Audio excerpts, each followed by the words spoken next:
And Hello, we're there. everybody. Welcome to the Trump Tyranny Tracker with Olga Lautman, the creator of the Trump Tyranny Tracker. And I'm Zev Shalev from Narativ.org. We're just discussing if Donald Trump means we're at war when he used the word we in describing that, we have control of the skies over Iran. Olga, what's your take on that? I'm curious. I tweeted yesterday because we are in such a alternate reality. I tweeted yesterday that, are we going to find out we're in war on Truth Social, if that's how it's going to work? And sure enough, today Trump didn't fail and said that we have control of the skies. We know where Khamenei is and can take him out at any time.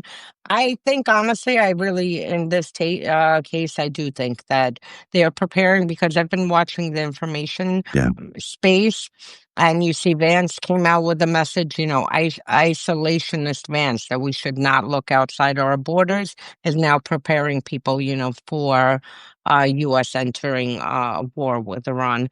You have Trump doing the same, and you have, his allies. I mean, we should do a separate show on the whole situation and the information warfare and the fractures within his party. I mean, it's fascinating. And they've certainly been moving a lot of military hardware into the region. Yeah. It's very noticeable over the last few days. There's aircraft carriers being moved into the Middle East. There's lots of refueling planes that are being positioned there. So it looks like they're preparing for something bigger and more significant. If we're at war with Iran without authorization from Congress or anything like that, it's an awful set of circumstances we find ourselves in. And we all know how coordinated Bibi and Trump really are. I mean, they like to pretend sometimes that they're not coordinated, but they are, built from the same machine and attached at the hip. So that's an interesting story for us to keep following. There's another big breaking news story today. Brad Lander, the New York City Comptroller and a Democratic mayoral candidate, was detained by masked ICE agents outside Manhattan's immigration court today. Lander was escorting a defendant and asking to see a judicial warrant when agents swarmed and arrested him. I'll let you pick up the story from there because I just need to do something quickly. Lander has been attending these hearings and, he's been very much involved in this. And sure enough, we are yet again in another situation where you see a Dem arrested or detained. I mean, it hasn't even been a week since it happened with Padilla. That was last Thursday. Actually, while we were on air, it happened. This happened right before we went on air. And it just shows you how lawless these, federal agents are, because it feels like they got the instruction to go after Democratic officials. And it's the same that happens in Russia. And I can say it's not, in Russia, it's not as quick of a pace. You can collect it over the years of how opposition got taken away. But I can't recall that, in a matter of 2-3 weeks, you've had now 2 judges arrested, congresswoman arrested, indicted, Dem mayor arrested, Padilla detained, and now Lander detained. This is something they've been signaling right from the start of this policy, that they were going to get any officials, mayors, AGs, you name it, anyone who stands in the way of their ICE deportation. They said they will arrest. And now they've taken that threat and turned it into a reality, with Lander being escorted away. He was, just asking for a warrant. I mean, it seems ridiculous. This is insane that he's asking for a warrant. And as he was doing that, agents swarmed and arrested him.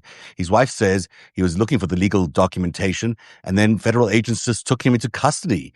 It's the first time that a major elected official has been detained for requesting to see a warrant. I mean, that's something, that anyone can ask. We're all allowed to ask for that, And again, I take issue with, besides the fact that Dems are being arrested left and right, with the fact, why are ICE agents wearing masks? I mean, this is America. You're not supposed to cover your face, your identity, your insignia. You're supposed to have very, very clear insignia identifying you, so you can, if you do something unlawful, Americans have, who you are, and can document it and then go and, seek accountability.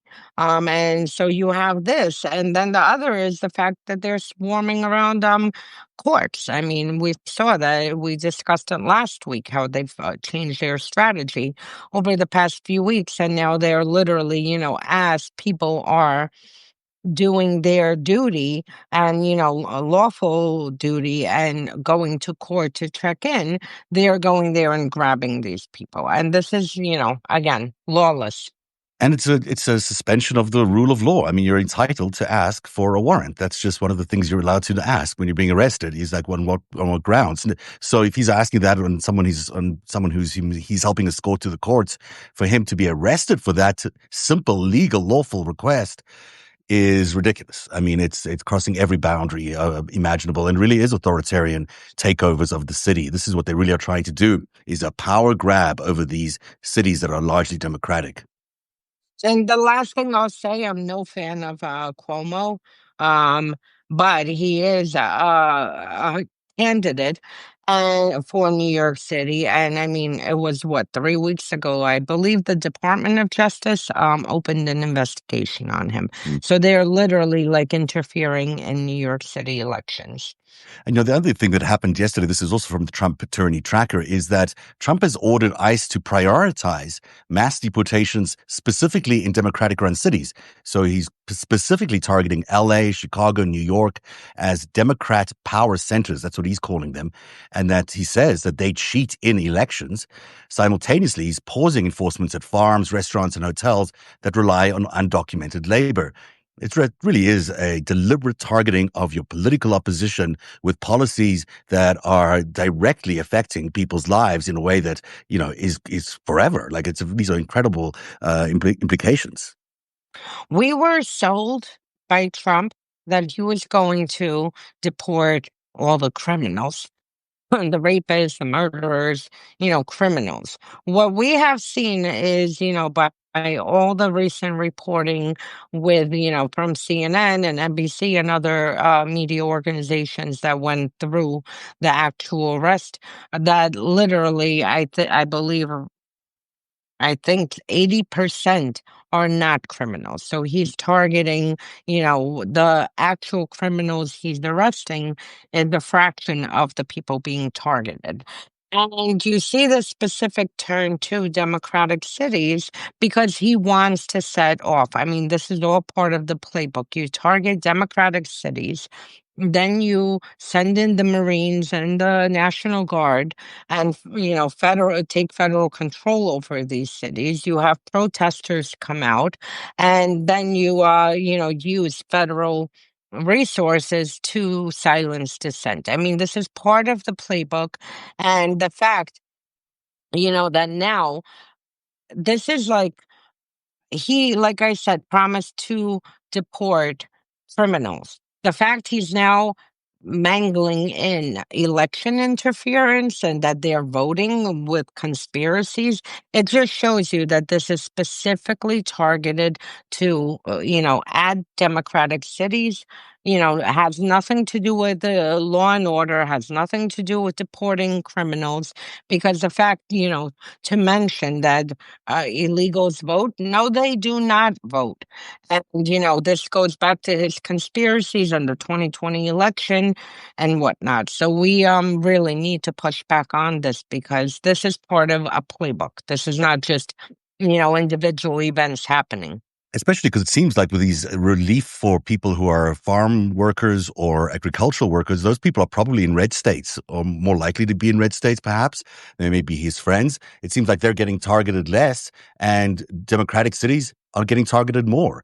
So, it's definitely political favoritism and it's definitely, using the federal resources against your political enemies. It's so undemocratic. It's so un-American. It's just unthinkable. The other thing that's also really unthinkable is what's going on at the Department of Veteran Affairs, where they're now allowing doctors and staff to deny medical care based on political affiliation, like being a Democrat, and marital status. Veterans who are Democrats or unmarried can now be refused treatment with protections for political party, national origin, and union activity stripped from patient bylaws. Medical professionals are calling these changes extremely disturbing and unethical. This really is a whole new level of discrimination. And, we're talking about this with Dean yesterday on the show yesterday. It's like apartheid.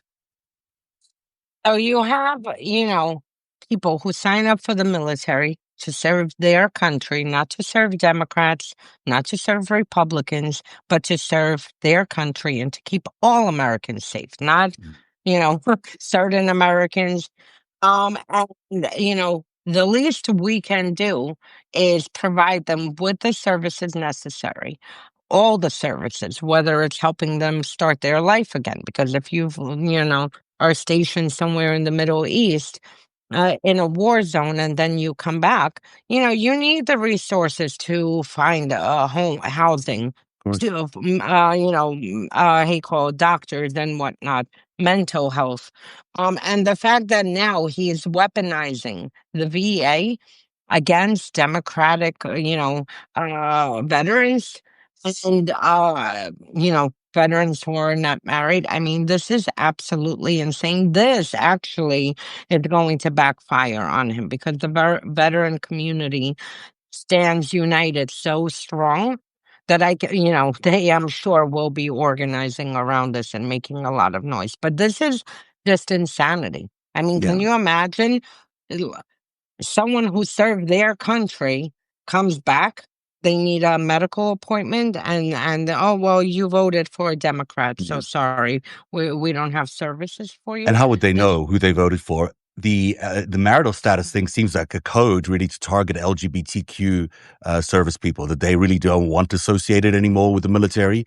Despite years of service under various policies that have allowed gay and lesbian and trans people to serve in the military, now they're wanting to turn their back on the people who risked their lives for America, who served valiantly and heroically for America, and are just choosing to cut off services based on their identity, on their sexual identity.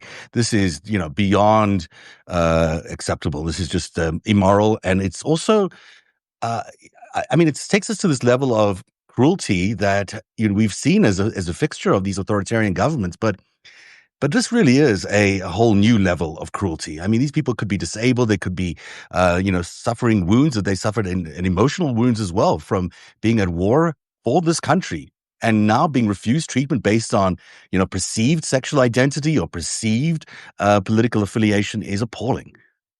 And it also goes back to marital status, also goes back to their traditional values. Because I believe it was the transportation secretary who said that we're going to allocate funds for states that have higher marital rates. Mm. I mean, so this also goes back to this Christian nationalist thing that if you are not married, then obviously, you're not following the traditional values path Right. that being married and having children. Yeah, he did that for So I women mean, too. He said women who are in their whatever 40s or 50s are not, whatever. I don't remember the terminology they were using, but that it's ridiculous. so they're weaponizing, and again, this is our money. This is not that they're giving it out as charity. This is our money. The American people pay taxes. They fund every single worker, including all these ICE agents who are running around, committing unlawful acts, detaining people, breaking windows in cars. I mean, this is our money. He And the had that fact that shit show of a parade the other day. He spent $90 million on we that paid parade. for this. And he's not allowing veterans to get the services they need when they come back from war. I mean, it's appalling. What kind of commander is this guy? What kind of example is he setting for his troops or his country? It's just, it's just And unbelievable. this comes from a man who dodged military service Mhm. and said his biggest Vietnam, not, the people who died during Vietnam or were injured or had mental trauma. His biggest Vietnam was STDs because he was busy running around New York sleeping with people. I Exactly. mean, And if he could even face a bunch of people at the G7 yesterday who just, never mind a war. Can you imagine him at war? He'd run so fast he wouldn't know what to do with himself. It's just appalling, this whole situation. The VA, everyone needs to be pushing back. It's one of those Call situations where we should Congress. Call call Congress. Congress. Everyone should have Congress on speed dial every day at this point. Just like pick your two topics of the day, call them and let them know, because it's just, that's the only way to really stop this.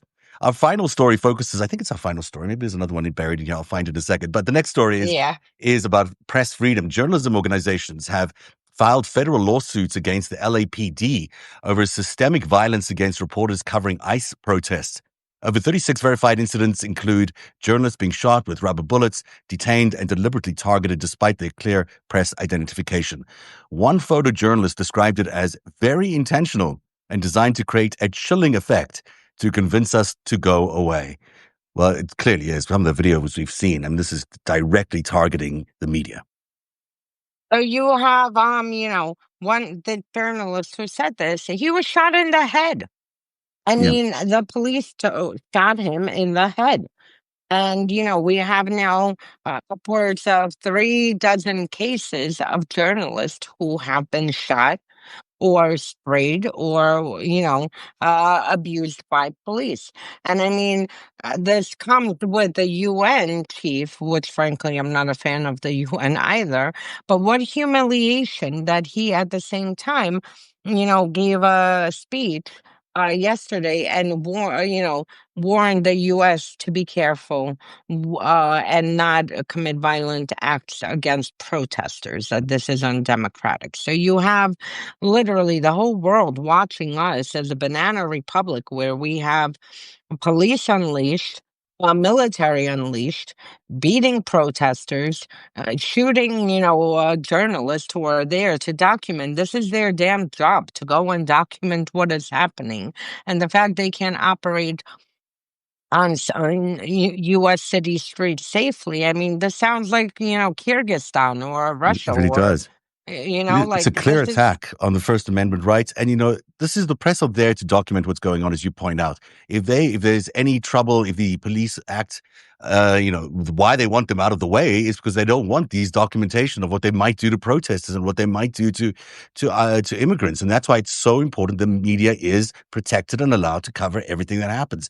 That's how we know for the future. That's how we know for the historical record. But it's also how we know exactly what's going on. It's one of the protections that we have built into the Constitution, is that the fourth estate observes and reports on what's going on. And the minute we start taking that away by shooting them in the head with rubber bullets and making it impossible for them to do their work, it is a direct attack on our Constitution, as is all this other stuff today. I mean, today's been like a litany of attacks on the Constitution. When you think about it, the due process is being taken away. You got local officials being arrested because of asking for a legal warrant. I mean, it's such discrimination against people and based on gender, political affiliation, and sexual identity. It's just an assault on everything that is in the U.S. Constitution. Couldn't be a better example of a day where there's authoritarian creep everywhere. Yep. And we have one more story Mm. to cover, the Trump organization with his phone and his cell phone service. I don't know if you have that one. If I do not, I not. could walk it. I do Okay. not. So you're going to have So, to do. Trump organization yesterday announced that they will be offering cell phone service. Uh, I never saw the story. I Because mean, everyone I wants a would Trump never. phone. I'd love to have a Trump No, so phone. they're going to offer a phone, a Yeah. Trump phone, Yeah. also cell phone service. I mean, Okay. frankly, I think every one of us is, smart enough not to sign up to their service unless Yeah. you really want to be surveilled. I Yeah. mean, even more so than we already are. But, besides the corruption aspect of this, the reason I brought this story, because, I saw yesterday everyone making jokes about this Yeah. $4.99 phone and, the service that he's going to be offering. But if you remember, just a few weeks ago, we were sitting here and I documented that Trump was threatening Samsung and Apple with tariffs. Mm. So at the same time that Trump is in control of all our agencies, threatening the main phone, companies and providers, you have him now entering the market. So he basically can put Apple under investigation to kill the US market, has the power to put, Samsung under investigation to kill the US market. At the time, he had threatened 25% tariffs on both companies if they don't bring their production to US. I can promise you his $499 phone is not going to be made in US unless it's some No, kind it's of not. plastic uh like toy phone. It's But going to the be made. fact that Yeah. he uses the levers of, a treasury and, all the agencies to threaten competition. I mean, next, I promise you, I mark my words, in a month or two, we're going to be sitting here and talking about how, T-Mobile, Verizon are under It's not investigation even. for It's not something. even. It's not even that theoretical when you look at what he's done with Nippon and the purchase of U.S. Steel. I mean, he's given the president of the United States, currently himself, a lot of authority about what U.S. Steel can do under its new ownership. So every decision needs to go through him. This is not how capitalism in America works. The president is not This meant is to this is actually well, not communism. well, it is It's like that. communism Yeah, because it's under the Soviet Union, all state companies were under the government. Now they're partially nationalized. Some are 50% private, 50% public. But Putin has been nationalizing more companies and taking them over. So I mean, And it's yeah, exactly this like is. China. China operates like this all the time. They have people from the Communist Party of China on every board, on every company. There's a little piece of it that belongs to the CCP. And if that's the country that America is becoming, then we are no better than China. If the president of the United States can use the levers of his office to charge tariffs to some companies while at the same time enriching himself, as a shareholder in these companies. I mean, this is appalling. It's the end of capitalism as we know it. And it's really devastating to America. I mean, this takes away the reason America is held up as a gold standard in the world for reliability and transparency and all those other things. This takes it all away when he does all these things. This story, I mean, it has just so many angles to Mm. cover because Russia had, cell phone providers. I can't tell you every single cell phone provider has Russia's federal security services Oh, yeah. embedded within the company. So that means every phone call you make, every conversation you have, everything is tracked. And at any moment, they can, tap into your phone and listen to what you're saying, who you're texting, and whatnot. So this has so many like this Trump deal, and like I said yesterday, everyone's mocking it and laughing, and I'm like, this is extremely serious because this literally is a playbook out of Russia where you have, the oligarchs who own and get, good contracts and own good industries. They're intertwined with security services. And then you have the Kremlin using, federal agencies to intimidate anyone else in order for them not to enter the market or have a fair share at the market. Yeah. So the fact that this just one, story, and then you have obviously the mockery that 499, he's going to be making this himself in China. But it's why there are only like 5 people that own everything in Russia, and it's the same thing is beginning to happen here. Like Elon Musk owns everything now. He's a conglomerate of all these different companies, and there'll be one or two more of those, and they'll have large empires, but they'll all ultimately report up to the king, and that's it. Everybody else who thinks they're going to have an equal share at the opportunities of America is just misguided in this new America. This is the end of capitalism as we know it. This is about oligarchy and monarchy. And with Palantir, they do not. Not as far as I know. Someone just asked if Palantir has ways to access our phones and computers. At Good least question. now they I don't do. know. I don't know anymore. I mean, you should read my new story about what Palantir and Starlink did during the elections, during that emergency. It's beginning to look very, very concerning. Obviously, what happened during that process. But in that, one of the At questions this I moment, but they do not. They do not at the no, moment. at this moment they do not because even the FBI needs to get a warrant to present to a Verizon or T-Mobile to get phone records. So But at what the we moment, discovered is that the Starlink has emergency since October has emergency access to all the cell phone networks because they were offering it to hurricane victims during that whole period until, I don't know if it ended even. So that might be ongoing still, that they can actually access without any oversight, the cell phone networks of America directly through Starlink. Now, that doesn't give them access to your phones or your data, but it does give them access to the networks. What could they do with all that data that they're getting out of there? I don't know. That's a whole other level. But that's, people should check out the story at narrative.org and about all the stuff we're finding out about what's going on with the election and Starlink and Palantir. That is the Trump Tourney Tracker for today. We are going to be back tonight at 8 p.m. because we have another great edition of our seminar, Authoritarianism 101. We're going to be taking a look at creating the enemy and another topic, which I know you'll tell me about in a second. And it's going to be another really fun interactive session. We can't wait to hear from everybody because we got to hear everyone's stories from No King's Day as well. So tell everyone what we can expect tonight at 8 p.m. Oh, our meeting is at 8 p.m. Eastern time on Google Meet. We'll be discussing, the tactics that dictators use to seize control and maintain control. And they'll basically be creating enemies and also um taking over law enforcement. I think that's the one I put for today together. Someone just asked how do they find out if they're registered. Message me on Substack and I'll check to make sure. I'll be sending the links out at 7 p.m. So please, whoever registers, 7 p.m. would be an optimal cutoff because even up to last week, people were registering at like 8:05. Yeah. So please register, and then by 7:15, I'll send the Google Meet link. It's Eastern time, 8 p.m.